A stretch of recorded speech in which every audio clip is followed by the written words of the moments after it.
लघुचाप जनित लगाण वर्षा जोगु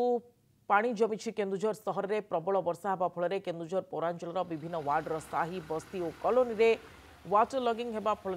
रास्ता घाट में पानी जमी रही लोके नाही नथिबा असुविधार सम्मुखीन होउछंती। भालकी पातला कुलाडेरा मार्ग स्पंज कॉलोनी बलदेवजीव कॉलोनी इनकम टैक्स ऑफिस आदि अंचल में पानी जमी सहरवासी अभियोग ड्रेनेज व्यवस्था नथिबारु हेउछि समस्या। रास्तार आंठुए उच्चर पानी जमी रही घरे घरे भी पानी पशिछि जो चित्र आपको सामने रही। बहुत असुविधा होची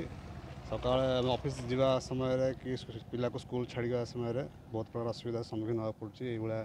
पानी आसवाक पड़ी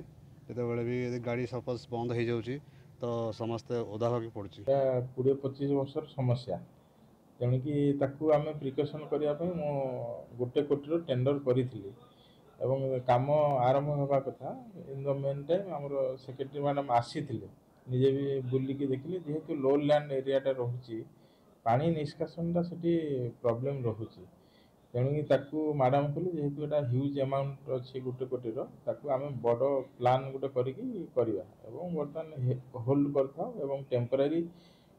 माने सपिट टाइप लिफ्ट करी मेन ड्रेन रे छाड़िया से कहले।